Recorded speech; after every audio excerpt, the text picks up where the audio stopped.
What's up, everybody? Welcome back to the Oddity Shop, the place where the bizarre is always on sale, and we're here to tell you creepy, odd, and weird and bizarre stories from around the world. As always, I'm sitting here with the lovely curator, Kara. Kara, how are you doing today? I'm doing fabulous. How are you? Oh, not too bad. Not too bad. Actually, good. Pretty excited. I was going to say, we're going to keep this intro a little bit short because today we actually have a very special guest with us. Someone who has spent years uncovering the haunted history behind some of the most infamous locations in America. He's a journalist, an author, a paranormal researcher, and a lecturer whose work has been featured on the Travel Channel, Discovery Plus. You've written over, I think, 18 books, including The Ghost of Salem. I actually have a book right here of yours. Ooh, I've got one on my shelf, Welcome in, Sam Baltrusis, right? I said that right? Yeah, you said it right. Okay. Hey, Sam, so we're so excited to have you in the shop today, man. How are you doing? I'm doing well, yeah. Before I came on, I heard you guys heard a spectral scream, so... And so I'm doing okay, but I'm kind of like, I wonder if what my distant cousin Lizzie Borden is visiting us. Okay, this is really funny. So literally, let's just jump right on in. Oh yeah, we're going right into it. So me and Kara are in the recording studio where we're waiting for Sam to join, and literally about 10 seconds before he joined, I looked at Kara. I'm like, is that kid's like screaming in your neighborhood or mine? Well, I went to pull off my headphone, couldn't hear anything. Kara wasn't hearing it, and then Sam jumped in. And he's like, we're literally trying to figure out where the screaming is coming from. And you said this is something that's happened before? Yeah, so when I was filming Curse of Lizzie Borden with Dave Schrader and Chris Fleming, so the producers asked me the question that everyone wants to know, Lizzie, did you kill your father and stepmother? And so I'm doing an EVP, and I'm like, Lizzie, did you kill your father and stepmother? And I heard like a really anguished screaming, like, stop asking me that question. Stop asking me that question. Right. And I promised, I told her after that, I'm like, you know what, I'm never going to ask that question again. And I feel like when I hear that scream, it's more like, oh my gosh, you're going to talk about me again, like talk about the murders again. So I do feel, that it does kind of follow me. And I want the screaming to stop, if you will.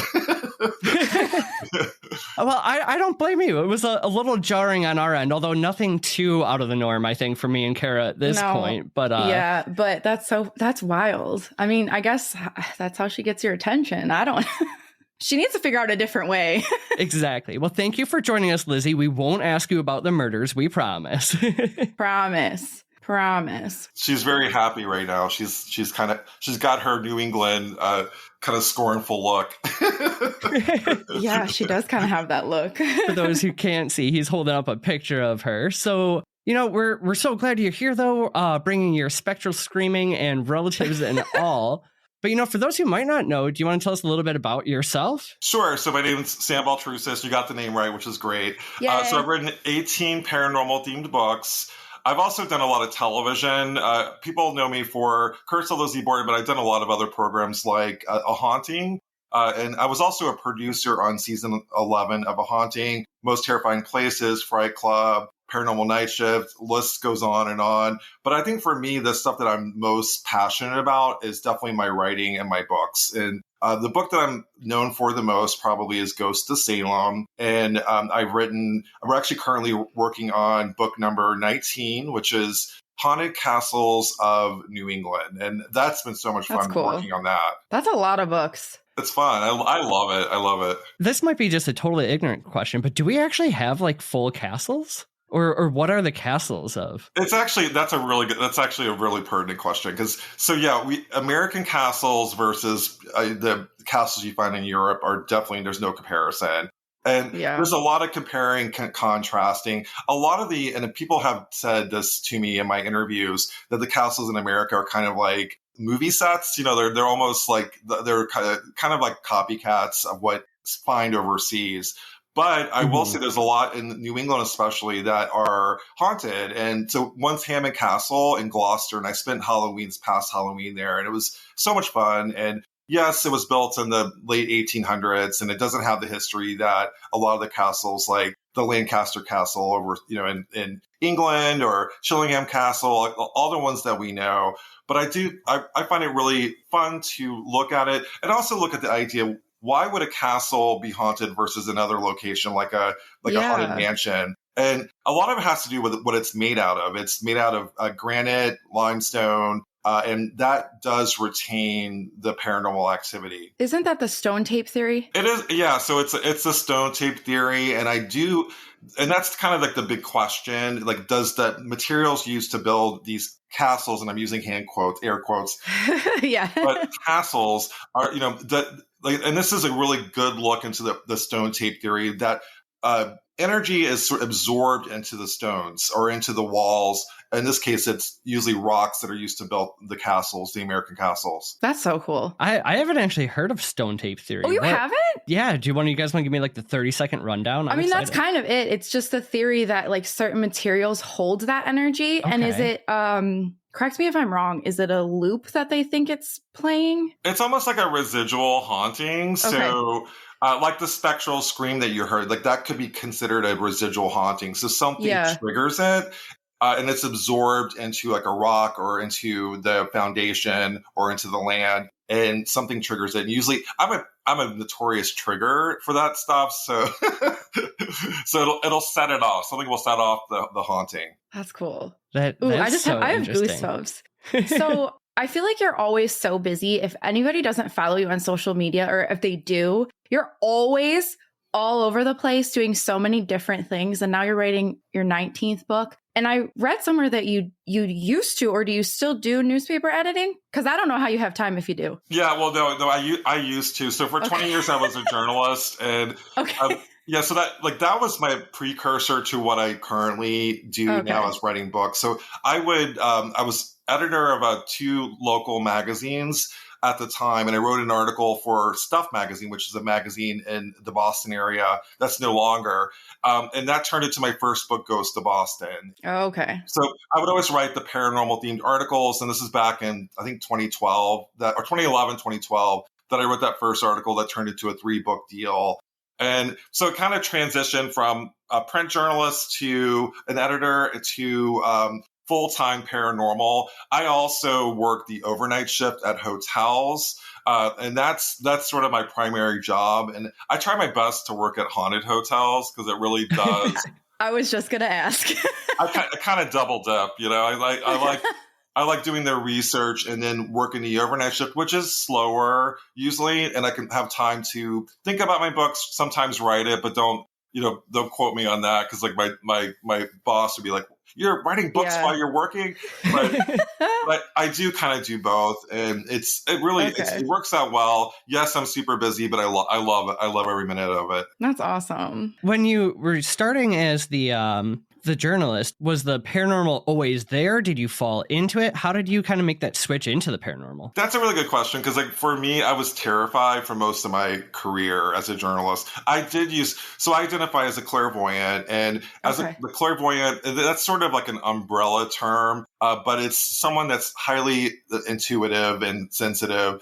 And I've always had those gifts, and clairvoyant specifically sees. So I'll get mind pictures. Sometimes I'll visually see things like playing charades, and the spirit will try to tell me what they're trying to convey. So this is something that I used as a journalist, and I kind of kept it in the closet, if you will. And I, when I started writing paranormal themed books, I didn't want to lose my credibility as a journalist, because that was my full-time gig. I mean, I was working steadily writing articles. And then my secret kind of came out, hey, I'm actually using my abilities to, focus on, I did a lot of investigative stories, and that actually worked well as a clairvoyant, because I was able to kind of like look at the case with a paranormal lens. So yeah, it it transitioned pretty quickly. Like I started off, I was still writing books, and I was an editor of 2 magazines. Then I ended up, like, what's happened in the print industry, unfortunately, there's not a lot of work. So the writing the books has kind of become my primary gig. What's up, Oddballs? We've got a little surprise for you. Our first event is finally coming around. We are going to be doing a little event at the Haunted Eloise Asylum in Michigan. Kara, tell us about the details. Okay, so the details are it is going to be April 19th, and it is going to start at 6 p.m. and go until midnight. And Zachary, what are we doing at Eloise? We are bringing in the wonderful Lauren Haunts, where we're all going to build our own investigative equipment that we get to take home with us. And what are we doing from there? Okay, so after the workshop that we have with Lauren and we build our equipment, we're going to actually go use our own equipment that we just built, and we're going to investigate Eloise. So we hope you all can make it. Tickets are going to be very limited. We're holding it for 20 people max. The link is down below. And Kara, let's wrap this up. Well, we hope to see you there, and we hope you creep really little eyeballs. Goodbye. Bye. When did you kind of tap into your abilities? Have you always had them, or like when did you figure that out? Well, so I started off as a kid. I grew up in Florida. My dad was in the Navy, and my granddaddy would visit me when I was around like 8 years old, 7 to 8 years old, and I would have conversations with him. And my mother, who's Southern, she's like, and I'm like, I'm talking to Granddaddy, and my grandfather had passed when I was a few years before that. And it turns out the room that I was staying at my granddaddy's house was actually his room, and I didn't know that as a kid. And, oh wow! And then it got progressively darker for me as a kid. Like there was a man wearing a hat with red glowing eyes that kind of peeked in my window one night, and my sister was with me while we saw it. And that's something I just shut down. Wow. I went most of my young adult life still having experiences, but just terrified. And a big part of like who I am as an investigator is someone that was, just kind of like Scooby-Doo. They would bring me into a haunted location, and I would be like, ah, and like screaming and get me out of here. And what happened is I found out that energy was like kind of fueling the spirits. And I actually wrote a book called Fueled by Fear, where I talk about that, like that energy would make the darker entities respond, almost gave them more energy. And I was food for the entities. I mean, I was giving them so much. Yeah. Sam, you and I are going to keep going, but Zach just texted me that he lost audio, so he's probably going to drop. So if you... Oh, not a problem. No, that's so funny, though, that you started out like the Scooby-Doo, like so scared. Like, that's so funny. And now here you are just bopping all around all these haunted locations, and it's like your passion. I was going to ask you, now that we're kind of like on this subject of it, like the more paranormal part, I read, or I think I actually watched an interview, and I don't remember who it was, but you had an attachment at one point? Yeah, and that was the episode of A Haunting. So the fact that Zach lost his audio is not surprising to me, because he's a slider, if you know what that is, where he just like messes up all technology all the time. So this is a normal thing for us. We had Exie on, if you know who she is. And she's a psychic medium. And between them two, they broke all of our equipment. We are so used to this. That's why we're like, we'll just keep going. I don't know what it is. It's when we've had people with like this, some sort of like clairvoyant or psychic medium abilities. It really triggers you. It triggers my electronics, and I just don't know what happened. So if I drop off, you guys can keep going, and I'll just pop in and out. So what we were kind of talking about, Zach, is that I had watched an interview that Sam has actually had an attachment. So I was just asking about that. Oh, yeah. And this is significant because so like when you blocked out, so the man with the hat with the red glowing eyes, every time I talk about him, something happens. Like my computer freezes. Shit. I wasn't when you kind of dropped off, Zach. Like that was right when I was talking about the entity that feeds off the energy and usually messes up my computers. Oh wow! Well, there you go. Well, you're in good company. I know how that goes. Do you think that that's your attachment? So yeah, so the attachment has kind of been a long, like kind of like what is it kind of thing. Yeah. For the whole backstory, 2016, and this is what like getting back to like I was so terrified. So I would do tours. I would do had written books at this point, so I was considered an expert on Salem, and I loved Salem. And I would give tours during Halloween season, and just was passionate about it. But what was happening is things were happening on my tours, and there was one location that I feel like that I picked up an attachment. And this is Richard Crowninshield. Richard Crowninshield murdered Captain Joseph White in the 1800s, 1830. And I would talk about Richard Crowninshield, and I did pretty much the night before Halloween in 2016. I did kind of like it wasn't even a lecture. It was more like a performance where I was kind of dressed up as Richard Crowninshield and kind of played this role of him. And what was happening is I was starting to channel him.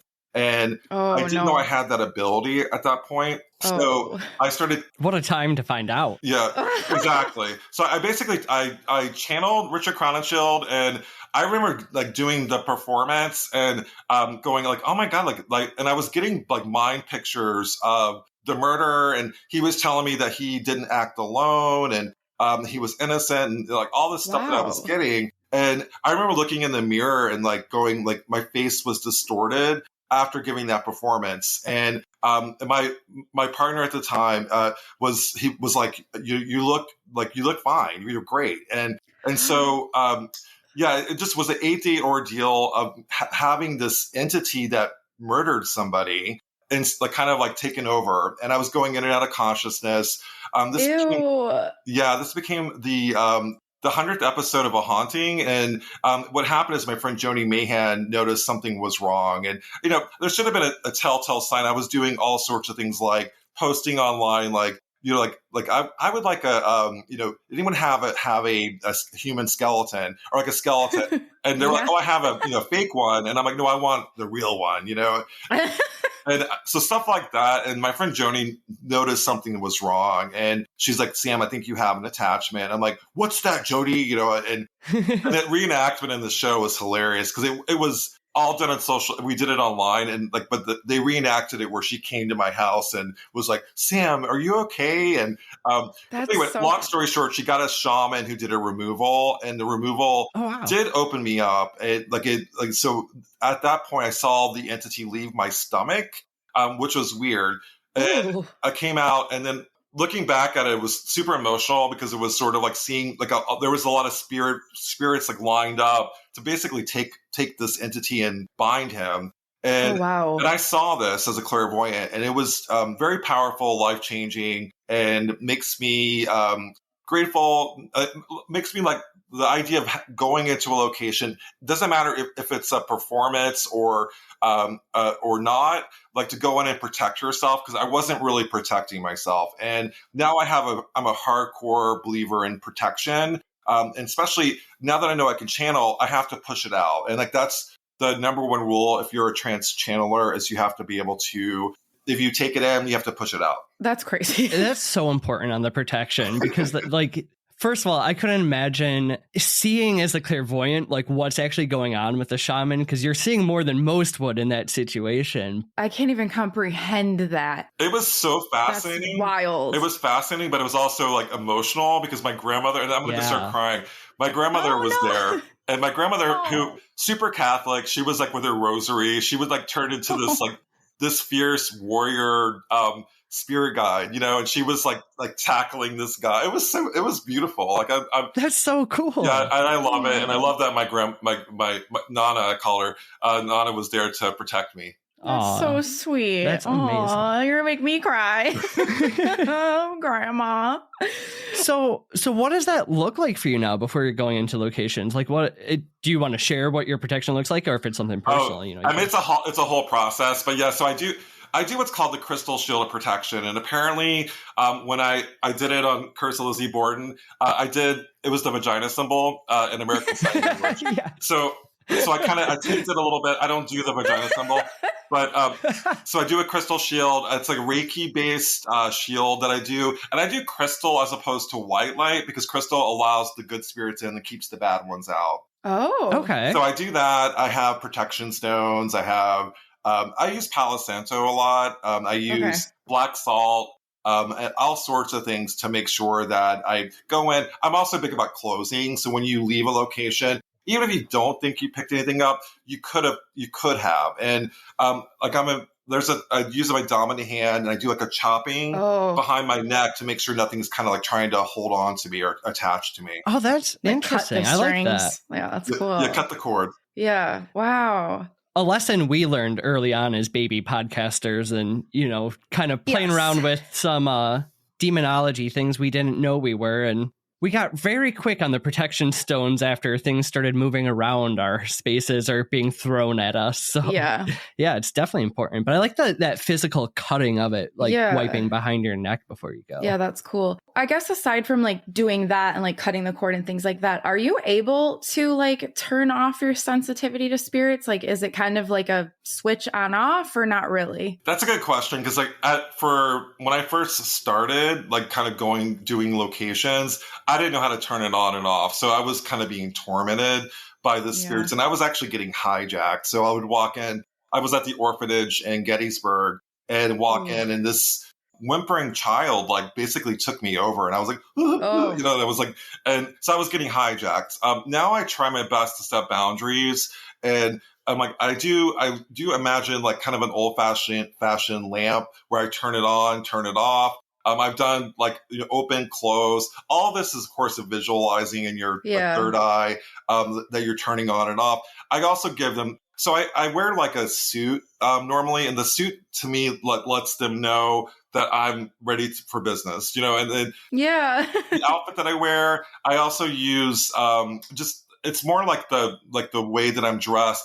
That to let them know that, hey, I'm ready to communicate with you. Yeah. I've done like lemongrass and like certain things I put on my hands to kind of let them know that I'm ready to communicate. So it is, I've gotten better at it. Have I perfected it? No, but I try. I imagine so much of that has to be trial and error, though. It's not like there's like a guidebook for... And it's always like ever evolving, too. So it's like, even like when people say that they're an expert, it's like, can you even be an expert in paranormal? Yeah. Because nobody knows half of what's actually going on, which is the part that we love. But yeah, that's awesome. Yeah, I kind of learned the hard way. And I think getting an attachment that nearly kills you is probably the hardest way possible. But from that, I did learn a lot about protection. And that wasn't part of my arsenal back then.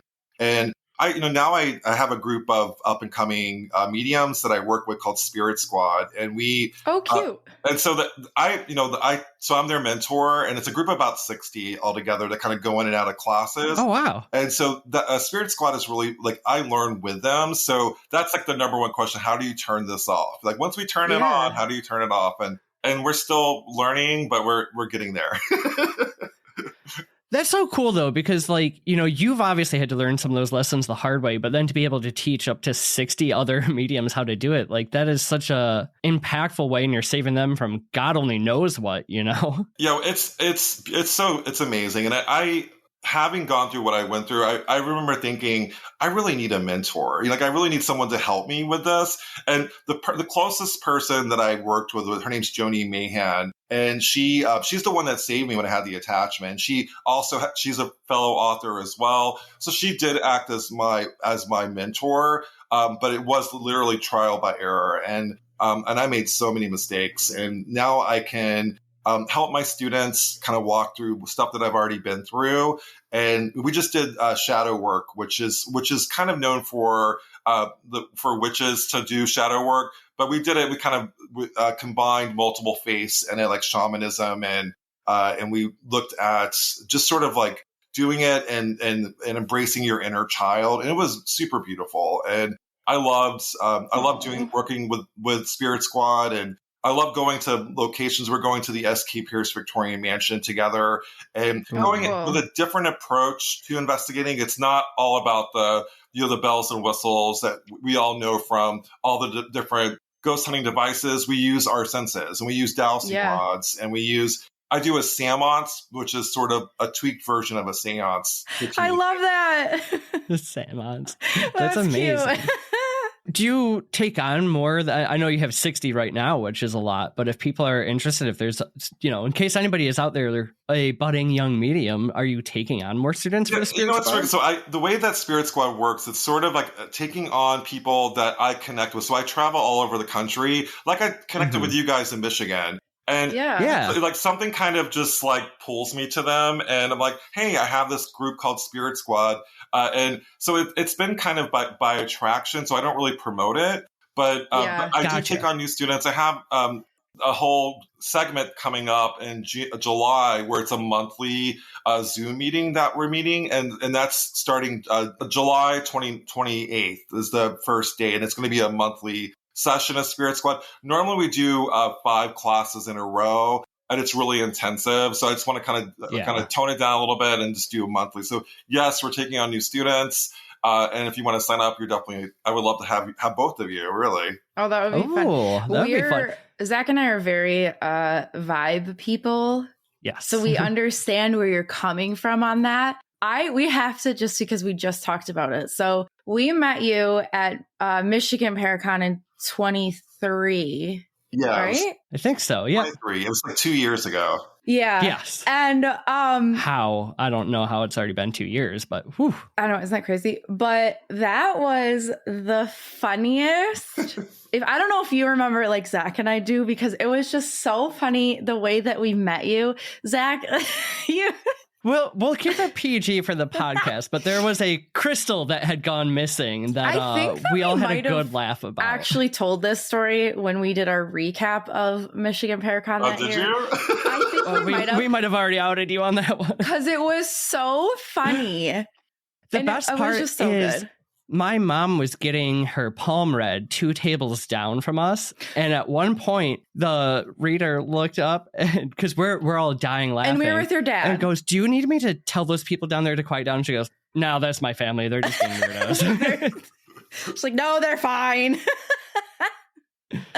Oh my goodness. No, that was so much fun. And then Zach was like, yeah, I didn't even realize, was it that same day or the day before you were like outside, like smoking with him? And you're like, yeah, I just talked to this really cool guy out there. We didn't even know who you were.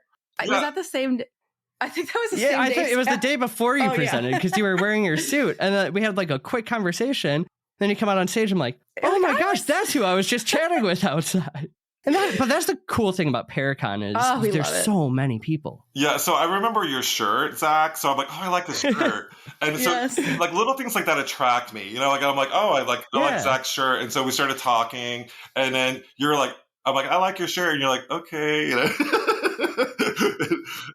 That was early days of podcasting too, where I was so introverted still. And like, I don't know how to have a conversation. So thankfully with podcasting, I've become a little bit more extroverted. I can hold the conversation now. Well, and to be fair, Zach, you had so many people that day coming up to you and telling you that they liked your shirt.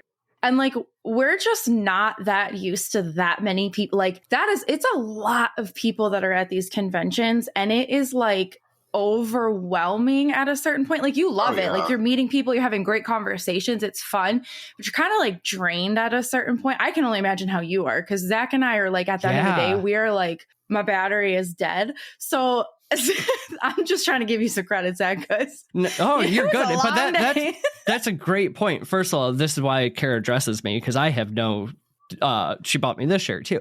But with that though, at like those Paracons and gatherings and stuff, Sam, is that like, how does it feel for you having the abilities that you have at the end? It's like an attachment swap, you know, like it literally, you go in and like you said, like, that's why I keep going outside. People are like, why are you always outside? Because I have to ground, because it's so much energy around you. And and that's a big part of Spirit Squad, is how do you deal with those types of situations? So when I saw you, I'm like, he's dealing with the energy, like it's pretty common with people that are sensitive. Yeah. That you can't deal with the energy and you're trying to process it and you're kind of like trying to protect your energy. And that's why like the others, like people like me and like you guys, like hang outside just to get away from all that energy. Mm-hmm.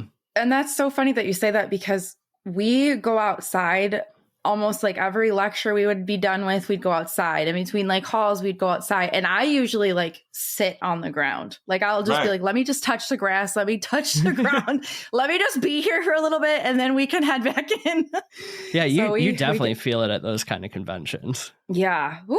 Yeah, and it's pretty much grounding. Whatever you have to do to ground, like I recommend it. And like sitting on the grass, that's perfect. Like that, like stuff like that. I've taken off my shoes, you know, like just you gotta just go out there and get, you know, kind of bring it back and then kind of go back in and talk to the crowds. But I'll tell you, like, the conversations I had outside were like amazing. I loved it. Well, and it's so cool because kind of like we were just talking about before, like when you're like, you kind of wanted to keep this part of you like kind of a little bit quiet, like you didn't want to talk about it. But now look at it, it's like crazy. It's like so many people love this stuff and they come to like see you talk and they want to be with other people that are like we weirdos, our little oddballs. Like we all kind of love it now. So it's just so much more welcoming to be weird nowadays, which has to be so great. Yeah, and I love the convention, so I kind of like a love-hate thing. And I love them because of that, because I do feel so welcomed and I feel like that I'm with my people. But then also you go in and it's just like all the energy is just like, and you want to run out. So that year you talked about... Oh, I knew you were going to ask about this. Pukwudgie, your experience with Pukwudgie. So the lecture... Tell us. Yeah, the lecture was Monsters of the Paranormal. Yes. And at the time, I did a lecture with a demonologist. And so we discussed it with my idea of monsters were, paranormal monsters. So thought form manifestations are things that we create as one of the monsters that I talked about. Pukwudgies, which is a pretty common little critter in New England that's elemental in nature. That we've encountered, and even just like in Curse of Lizzie Borden, we were out in the woods, which was the Bridgewater Triangle, and we had all sorts of like elemental energies surrounding us while we were filming that. I have a lot of experience with elementals, especially. And Pukwudgies, what are they? They're Native American cryptids, elementals. They seem like that they're cute, but they're not. Like they can literally lure you to your death, So I did an episode about them because I think they are cute, but they're like little shits. And it's so funny because it's like little cute things like you just said, luring you to your death. And I don't know why I just get a kick out of that. It's not good. But like, so what was your experience with, did you see it? Or feel it, or how do you like? So let's put it this way: I have students and friends who have experienced them. I haven't personally seen a Pukwudgie. So even in the lecture, we had a photo of one of my students, her name's Sue, that captured a Pukwudgie outside of the Oliver House, which is a location that I investigated a lot, and that's also on the edge of the Bridgewater Triangle in Massachusetts. And unfortunately, like that location recently closed and now is turned into like an office space. But that land has a lot of Pukwudgie sightings, and I think we kind of see what we can handle. So I think like some people may see Pukwudgies and I may see like, something else, as a clairvoyant. So I do, and I think that they shape shift so they can kind of appear to certain people and then disappear. But I would say I have experienced the energy of a Pukwudgie. Okay. And so I do believe they exist. I just think that like if I saw one, I probably would flip out. I really would. I'd be like, oh my God. I don't know who wouldn't. And other people have seen them. They're like, I saw a Pukwudgie. And I'm like, really? Like I would literally have a nervous breakdown if I saw a Pukwudgie.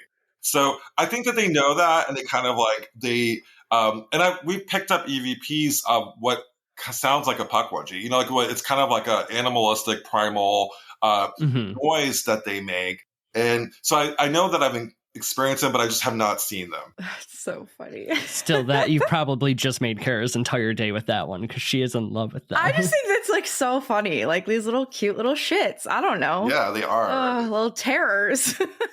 That like shoot dart. Well, some of them shoot darts. Yes, those little darts. I don't know. I get a kick out of this. I really do. Like but seriously, if I saw one, I'd be like you. I'd be like screaming and probably running. But the story of them is cool to me. And really what they're doing is they're protecting the land. And so they've almost kind of been given a bum rap. Like they first started, they were like helpers, and they helped the Native American spirits and protected the land. And what happened is they were demonized by settlers like coming into Massachusetts and to other parts of New England. And so now they're like the devil's imps, they've been called. And truthfully, I think that they're a little bit of both. They kind of can go both ways. I just don't mess with the Pukwudgie. You know, I kind of take it back. I would probably be scared if I saw one, but I would really want it to just be my friend. I have a friend who wanted a pukwudgie as a pet, and I don't know if a pet. Oh God! Yeah, so she literally like she would have it, and I'm like, "What is with you?" And she's like, "Oh, it's my pukwudgie," and I'm like, and she like it's my friend, and she gave it a name and everything. But actually, I wouldn't put it past me though either. That's why Zach's laughing, because he's like, she probably would want a pukwudgie. Couple Miller Lights, yeah, you would take a pukwudgie home as a pet. I would. So, paranormal monsters that you have experienced, is there one that kind of stands out to you as like could be good, could be bad, or like just a changing experience for you? Yeah, in the lecture, so I did talk about thought form manifestations in Salem. So the man with the hat is considered almost like a monster, but I personally think that my experience with the man with the hat with red glowing eyes is a family member, and so and is more of a harbinger, and that relationship with him has kind of changed over the years. But when I first saw him, it was terrifying. And then, interesting. So that one is a big one for me. Is the man with the hat, and it's, you can't say Hat Man because Hat Man is trademarked. But you said that your sister was there when you saw it. Did she also see it? Yeah. Am I freezing? Yeah, but I can still hear you. We can. Oh, do do do, sliding again. Do. You're coming back. You're like half back. All right, this is so. I told you guys that it's okay. We get it. It was right when we talked about the man with the hat again. Wait, you're right. Oh crap! Let's stop talking about it. Interesting. Yeah, it really does do that. Is it okay? It's not coming. Hold on. I may have to get rid of my microphone. And the other thing too, if you need to pop out of the recording and back in, everything should, as long as you don't shut off your computer. Okay, I'm gonna try doing that, guys, and we'll talk more about the man with the hat. Okay. Perfect. I don't know if we should. Oh my God, that's wild. That is. You guys, listeners, that was instantaneous both times that we just talked about that. That's crazy. Yeah. So, and typically, okay, you know what? My camera recording, it almost seems to, every time we have a guest, do something wonky. But being that that's the first time we've had it happen to somebody else when we're talking about the same subject that interacts with his. Well, and he said it was going to happen because it does happen, and it happened again. So we shouldn't have brought it up again, Dane. Oh gosh. Okay, looks like Sam's coming back in. You're back. I'm back. Yeah, so you're probably right. Like every time I talk about that entity, it does shut everything down. So I'm not surprised. All right. Well, I just wanted to know if your sister also saw that. She did. Yeah, we talked about it later in life. Yeah, okay. So she did, and we're not gonna. Yeah, we won't say the name. We could just see that. We can move on from this subject. He obviously does not want us talking about him. Okay, it is my favorite thing that you were snorting, because I snort when I laugh, and I try so hard not to do it too much on the podcast because, like, I know Zach, me too. Yeah. No, you can because you're a guest, but Zach has to edit all of my sniffles and my annoying stuff. It's not the snorting while laughing. It is the sniffling in every break of her sentence that I get to edit out. But I love her anyway.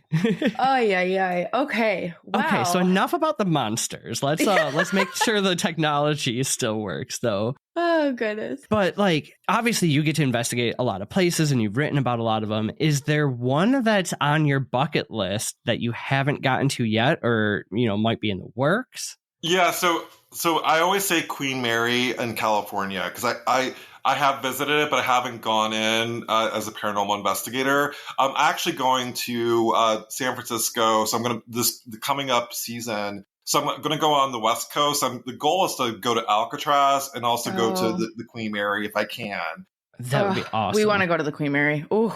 Yeah. So I can't wait to go. And the event is going to be on the USS Hornet. Oh. Right outside of San Francisco. And just really excited about that. And then hopefully we'll make a trek down to the Queen Mary, which is about a 4-hour drive, but I think it would be worth it. I would say, I think it's so worth it. That'll be fun. What's your favorite place that you've gone so far? So I really love a place called Broadhead Manor, and that's in Wisconsin. Oh. And I'm going back there for the Paranormal Rockdown coming up this summer in July. And something about the energy there. So you Pukwudgies. There's a lot of elemental energy similar to Pukwudgies at this property. In addition to, it was an old school. So just the energy, the Native American backstory to the land. Last time I was there, we did sort of like a drumming circle to honor the land and the spirits of the land.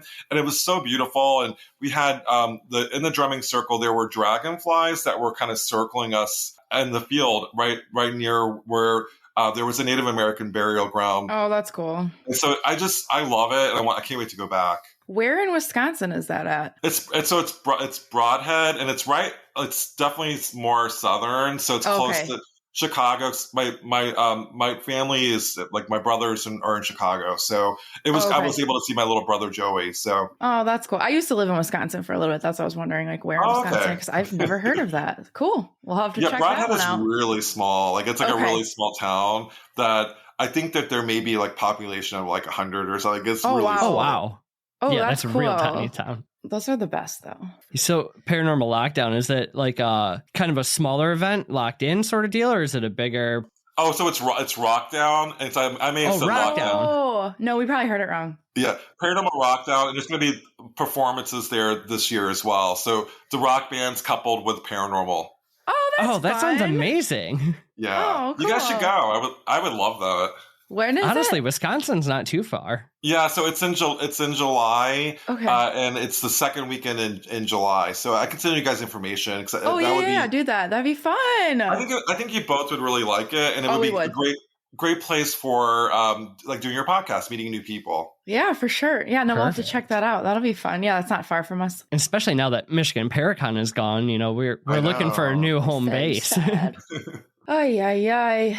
I was going to say, is there anything that you want to share that we haven't talked about yet? Well, anything that... sorry, Kara's got one on deck. Well, do you want to talk about Lizzie? Yeah, I mean, of course, we could talk about her. So the reason why I was a little wary of talking about her, I mean, every time, like what happened at the very beginning. So when I do bring her up, as long as I honor her spirit, I think that it's okay. As long as I'm respectful. I don't think I've ever, like with her, like when I first started investigating the case, this is years before filming Curse of Lizzie Borden with Dave Schrader and Chris Fleming. But I would basically, I viewed her kind of like as a caricature, like as a cold-blooded killer. And that's before I found that I was related to her. And so like now that I know that we're connected, my mom did genealogical research while I was writing several of my books that were related to the case. She's like, Sam, I think we're related. And so she was able to prove that we're related to Lizzie Borden. That's so wild. Turned my life upside down. And I'm like, you know what? Now that I know that she is a relative, I'm definitely more empathetic toward her, almost where I'm super protective. And so I want to tell her story and tell her story correctly. And I did promise that to her. And almost if I could exonerate her, I would love that. I would love to be able to exonerate Lizzie. Lizbeth was the way she likes to be referred to. People know her as Lizzie, really? But I call her Lizbeth if I'm having like a conversation with my distant cousin. I'm like, Lizbeth. She likes being called Lizbeth. Oh, good to know, because we don't want to upset her. And it's wild because, I can't imagine then finding out that you're distantly related to her. That would be like you said, it would turn your life upside down. That's always been one of those cases that I've told Zach this. It's one of those cases, I don't know why it is so, well, it's very fascinating to a lot of people, right? So It was always been fascinating to me because of like the stupid nursery rhymes, the songs and whatever. But it's just one of those weird cases. And I love true crime. I love listening to it and hearing about it. But I don't know what it is with her case that is something's just like really not set right with me. Like it's just something where I'm like, there's just something ain't right there. Like, I don't know what it is. I don't even know how to articulate what I'm saying, but I've told Zach this. Like, it just feels like something's not right. Like the story's not being told right. Like, I don't know. Again, I don't know how to articulate it, but it's just one of those cases that it's like, it's very strange to me. And I'm sure you can relate. I can relate to it. I have looked at this case in every possible way. So when I first started, I was scared. I would have these recurring dreams and I didn't know what they were and what they were trying to tell me. And a lot of times spirit communication came through my dreams early on as a clairvoyant. So I had this dream, a recurring dream, where I'm in the house, the murder house. I see Andrew Borden on the couch, kind of lounging over. I see what I guess would be Lizzie Borden, like standing behind him, holding an axe. And I remember seeing the wallpaper. The wallpaper to me was super significant because I kept focusing on the wallpaper. And then it was black and white, and there was a man behind her, almost like a puppet master, with nefarious looking, with a hat, with a mustache. And there was subtitles that were kind of going on while the action was unfolding, and it said "Diablo did it, Diablo did it," and I would wake up like like that, and it, to me, like that was a code of some sort. Yeah. And so when we did the filming of Curse of Lizzie Borden, I really feel in my heart that there was something else going on. And you're right, I have that same feeling. Like, did she murder her father and stepmother in cold blood? Was she under the influence of a spirit or like an attachment? And having had an attachment myself, that is possible. And so I came in with a different perspective, if you will. And there's also the idea that maybe there was some sort of assault that made her snap, and that would make sense, like a associated snap.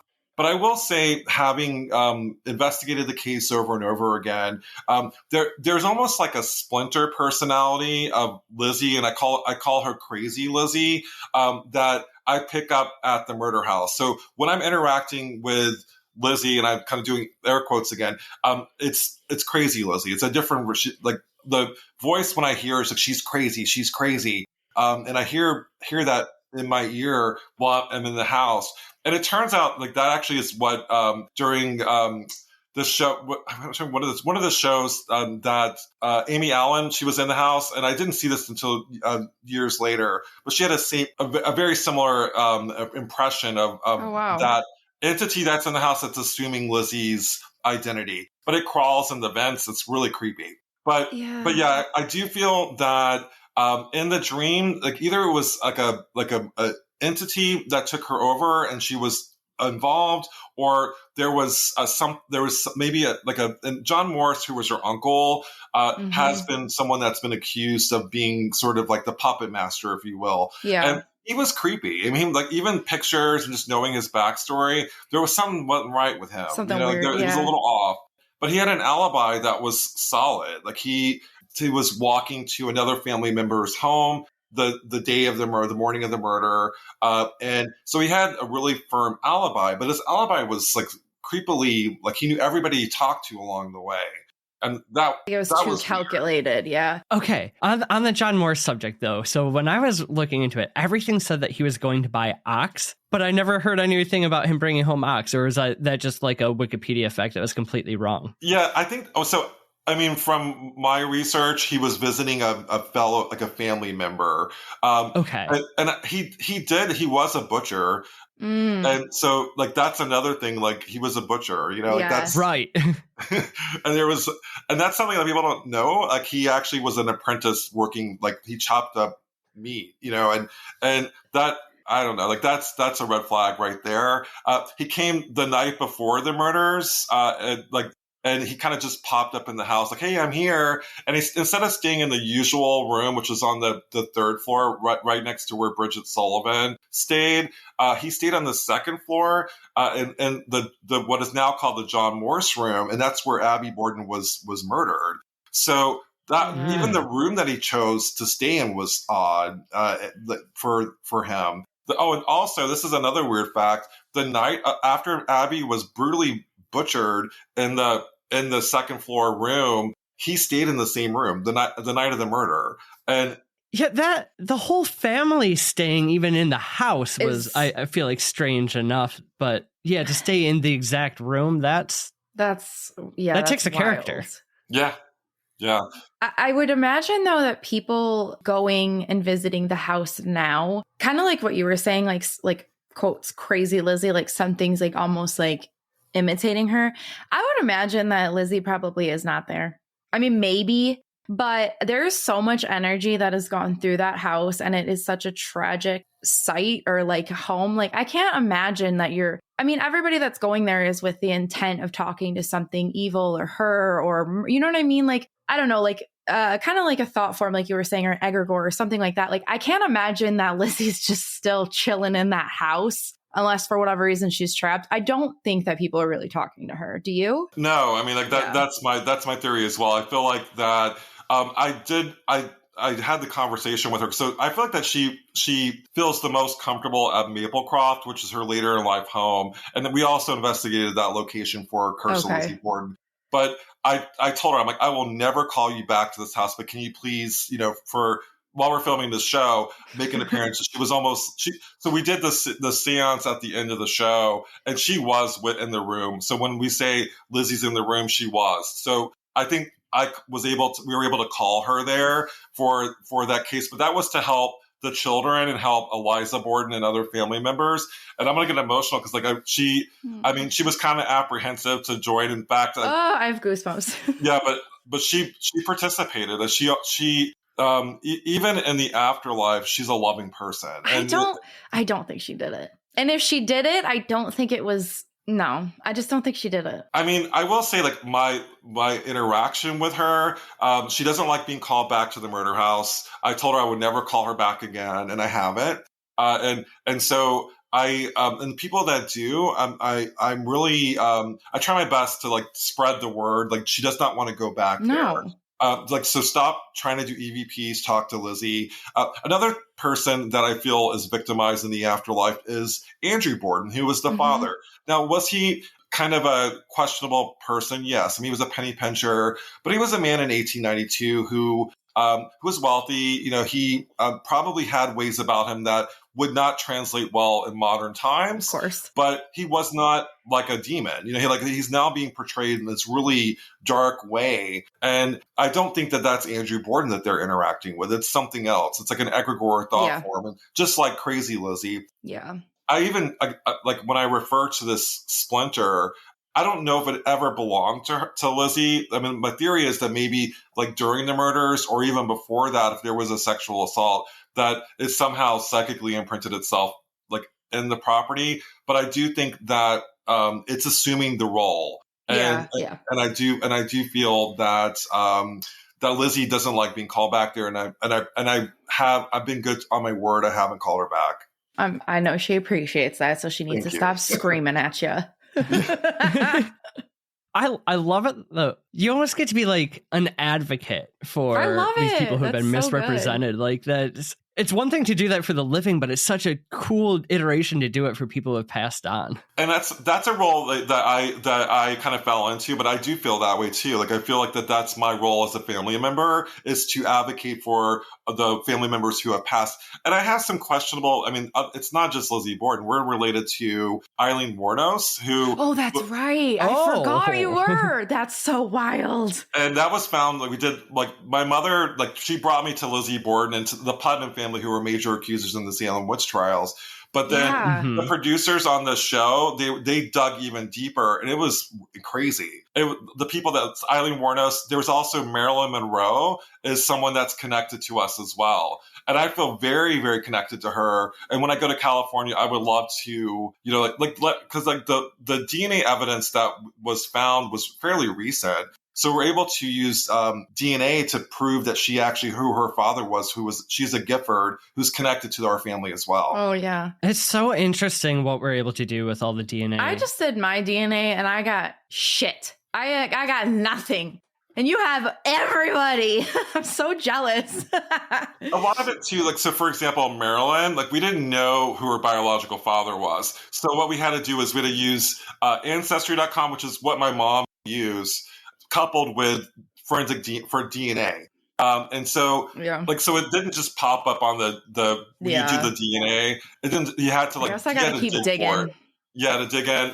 And then now that we know Marilyn's biological father, we know that Marilyn's related to Lizzie too, which is, that's very new. That's very new. Oh, wow. That's cool. Okay. So I'm sure we're all, how long have we been going? I'm sure we want to wrap this Almost up. An hour.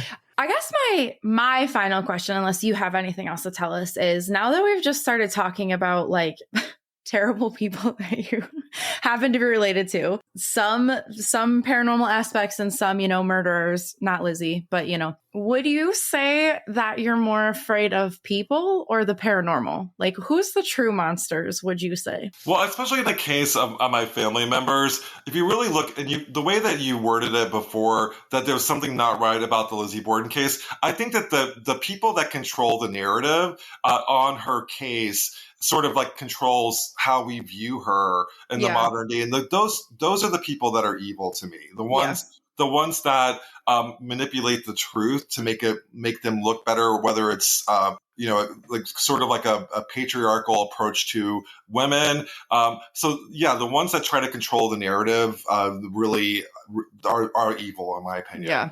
I there's a lot of paranormal stuff that's very scary out there, but I tell Zach all the time, I'm more afraid of people. Yeah. I think they are the bigger monsters in this world than the paranormal. Okay, I've got one final one for you too, Sam. Is so family or not, right? With being able to be an advocate in such a different way, is there anybody else who you think is misrepresented and you might want to have a chance to clear a name? Yeah, so I really the next steps for me is I want to really look at do like a project called Exonerated, where I can kind of like maybe go in and look at cases that are similar to the Borden murders in 1892. And so, the Salem witch trials is another case that's really near and dear to my heart. My distant cousin, Ann Putnam Jr., who was one of the afflicted girls, she was 12 years old during the Salem witch trials. That's and she's the only one of the afflicted girls that apologized. And she was shunned from the community. Now, do I think that she did a horrible, horrible thing? Absolutely. But I also think that she was a child that was being manipulated by her father. Yeah. And so a lot of what she accused more than 60 people, like 62 people of witchcraft. And a lot of the ones that she accused were executed. So Ann Putnam is someone I would like to revisit. But she was 12. Even Eileen Wuornos. I mean, I know that she is guilty, and but I also feel that there was other stuff going on there, definitely mental illness stuff on there, and so so I'm interested in like looking at my family members, but maybe taking it a step beyond and like relooking at cases. And hopefully, like with a new lens. Oh, another case that's really like on my plate of interest is the Pendle witches and Lancaster, in England, overseas. And I would love to go there. And the Pendle witches were very similar to the Salem witch trials, but it was 60 years. It was in the 1629 or 1619 when the Pendle witches were accused and executed. Oh, wow. This is how you can tell he's a real researcher, because you have all these years right in your brain. And then there's us who put our episodes together and we're like, wait, what did I say 10 minutes ago? Well, the years of the Pendle witches, so it was 80 years before the Salem witch trials, was 1692. So actually it was 1612. So I have to make sure I get the year correct. But and that's how I remember it, is like, what was the difference in years? What's interesting about Salem witch trials was 1692. The Borden murders was in 1892. And I probably wouldn't remember that year, except for it was 200 years apart. Yeah, that makes it easy. Yeah. You're giving us all your tricks now. Wow. Well, this was so much fun. Absolutely. I mean, starts with spectral screaming. We've had a couple interruptions along the way. I love it. I know I've learned some more. So no, this has been incredible. Sam, for anybody who needs to find more information about you, if they want to pick up some of the books or check out anything online or the documentaries, what's the best way for people to find you? So I highly recommend going to my website, sambaltrusis.com. It's BALTRUSIS.com. Currently working on books, and you can find them all on Amazon and your local bookstores. Highly recommend going to a bookstore if you can to get my books. Yeah.